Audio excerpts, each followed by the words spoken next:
आजच्या रविवारी 17 ऑगस्ट 2025 रोजी ख्रिस्त सभा तुरुंगवासीय रविवार साजरा करीत आहे।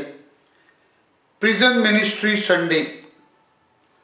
मत्तेच्या शुभवर्तमानामध्ये अध्याय 25 ओवी 36 मध्ये आपल्याला प्रभू येशू ख्रिस्ताची शिकवण आहे। मी तुरुंगात असताना तू माझ्या भेटीसाठी आलास। ह्याच शिकवणुकीवर आधारित आणि 14 ऑगस्ट ह्या दिवशी आपण संत मॅक्सिमल कोल्बे ह्यांचा सण साजरा करतो। त्याच्या पार्श्वभूमीवर हा तुरुंगवासीय रविवार साजरा केला जातो। दुसऱ्या महायुद्धामध्ये तुरुंगवासियांशी संवाद करीत असताना, तुरुंगवासियांना आध्यात्मिक धीर देत असताना, त्यांच्याशी वार्तालाप करीत असताना जेव्हा संत मॅक्सिमल कोल्बे ह्यांना कळलं की एक व्यक्ती मरणासाठी घाबरलेली आहे, तिच्या कुटुंबासाठी तिला जगायचं आहे, तेव्हा त्यांच्या वतीने संत मॅक्सिमल कोल्बे हे मरण्यासाठी तयार झाले आणि म्हणून त्यांना तुरुंगवासियांचा आश्रयदाता म्हणून संबोधलं जातं। कारण तुरुंगवासियांच्या जीवनाशी ते समरस झाले। तुरुंगवासियांचं जे जीवन आहे त्याने स्वतः अनुभवलं आणि इतकंच नाही तर त्यांची जी शिक्षा आहे ती देखील त्याने स्वीकारून ती पार पाडली। माझ्या प्रिय बंधू भगिनींनो, आज तुरुंगवासियांचा रविवार साजरा करून ख्रिस्त सभा आपल्याला या तुरुंगवासियांच्यासाठी, त्यांच्या कुटुंबासाठी आणि विशेष करून त्यांची काळजी घेणाऱ्या सरकारी अधिकाऱ्यांसाठी प्रार्थना करण्यासाठी आमंत्रित करीत आहे। ह्या वर्षी जुबली वर्षामध्ये तुरुंगवासियांचा दिवस साजरा करीत असताना ख्रिस्त सभा आपल्याला the power of the wings of prayer म्हणजेच प्रार्थनेचं जे सामर्थ्य आहे त्या सामर्थ्यावर चिंतन करण्यासाठी सांगत आहे। या सामर्थ्याद्वारे, या प्रार्थनेच्या माध्यमातून या तुरुंगवासियांना त्यांच्या जीवनामध्ये परिवर्तन घडवून आणण्यासाठी, एका नवीन जीवनाची सुरुवात करण्यासाठी आपल्याला त्यांना प्रेरित करावे म्हणून विनंती करीत आहे। तसेच त्यांच्या कुटुंबियासमवेत आपण वेळ घालवून त्यांच्यासाठी प्रार्थना करून त्यांना धीर देऊन त्यांचं जीवन फुलविण्यासाठी मदत होण्यासाठी आपल्याला ख्रिस्त सभा आमंत्रित करीत आहे। आणि विशेष करून या तुरुंगवासियांची जी काळजी घेतात ते जेलर्स म्हणा किंवा तिथले जे सरकारी अधिकारी आहेत, त्यांनी ख्रिस्ताच्या हृदयाप्रमाणे सहानुभूतीने, प्रेमाने, दयेने ह्यांना चांगलं जीवन जगण्यासाठी प्रेरणा द्यावी म्हणून हा तुरुंगवासीय रविवार साजरा केला जात आहे। माझ्या प्रिय बंधू भगिनींनो, तुरुंगात असलेली प्रत्येक व्यक्ती ही दोषी असतेच असं नाही।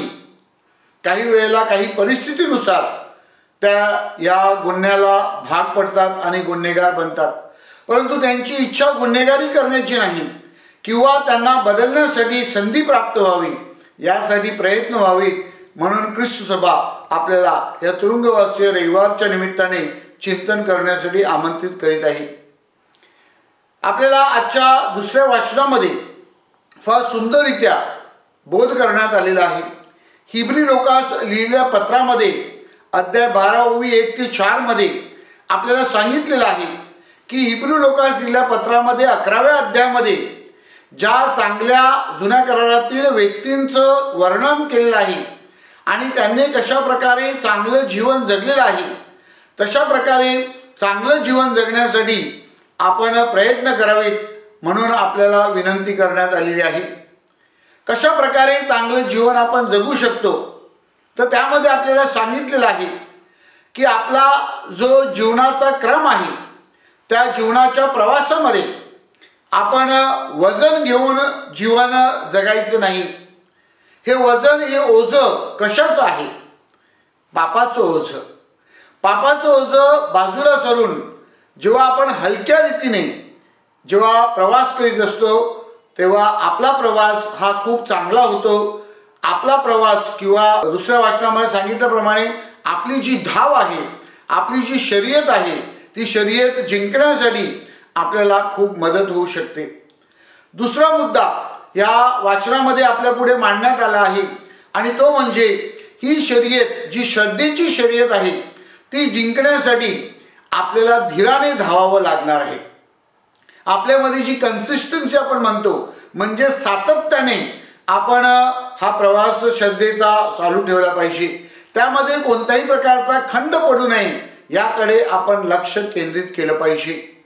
आणि तिसरी गोष्ट, ही धाव धावण्यासाठी महत्त्वाचं आहे आणि ते म्हणजे की आपण आपलं जे ध्येय आहे, आपला जो फोकस आहे, आपलं जे फायनल पॉईंट आहे त्याकडे लक्ष केंद्रित केलं पाहिजे. म्हणजे एखादा धावपटू जेव्हा धावतो तेव्हा तो ज्याप्रमाणे शेवटच्या लाईनप्रमाणे पोचण्याचा प्रयत्न करतो तसा आपला प्रयत्न असला पाहिजे.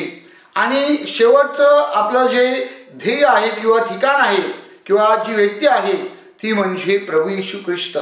म्हणजेच प्रभू येशू ख्रिस्तावर आपला जो फोकस आहे, आपला जो दृष्टिकोन आहे तो आपण कायम ठेवला पाहिजे आणि त्यानुसार आपण धाव घेतली पाहिजे. जेव्हा हे आपण करतो तेव्हा प्रभू येशू ख्रिस्त शुभवर्तमानामध्ये आपल्याला सुंदर अशी शिकवण देत आहे. प्रभू म्हणतो, मला बाप्तिस्मा हवा आहे. आणि हा बाप्तिस्मा कशाचा आहे तर त्याला प्रभू अग्नीचं रूप देत आहे. अग्नी जर आपण बघितली तर या अग्नीचे दोन प्रमुख कर्तव्य आहेत. एक म्हणजे ही अग्नी जी आहे ती शुद्धतेचं प्रतीक आहे. काय शुद्ध करत असते? जर अग्नीमध्ये आपण धातू टाकला, आपण सोनं टाकलं तर ते सोनं अगदी शुद्ध करण्यासाठी ही अग्नी आपल्याला मदत करते.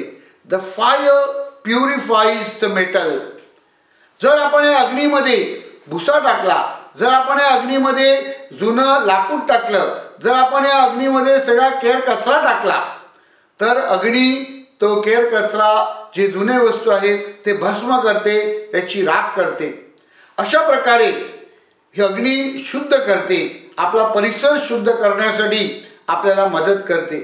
इतकंच नाही तर अग्नीचा दुसरा जो फायदा आहे तो म्हणजे अग्नी आपल्याला ऊब देते. We all are in need of God's love, God's warmth, God's forgiveness. आपल्या प्रत्येकाला ह्या सहानुभूतीची गरज आहे. आपल्या प्रत्येकाला परमेश्वराच्या दयेची आणि कृपेची, करुणेची गरज आहे.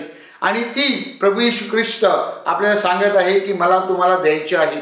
म्हणजेच आपल्याला शुद्ध करायचं आहे आणि आपल्याला परमेश्वराच्या प्रेमाची ऊब देऊन आपल्याला हा आपल्यामधला जो अग्नी आहे तो प्रज्वलित करायचा आहे.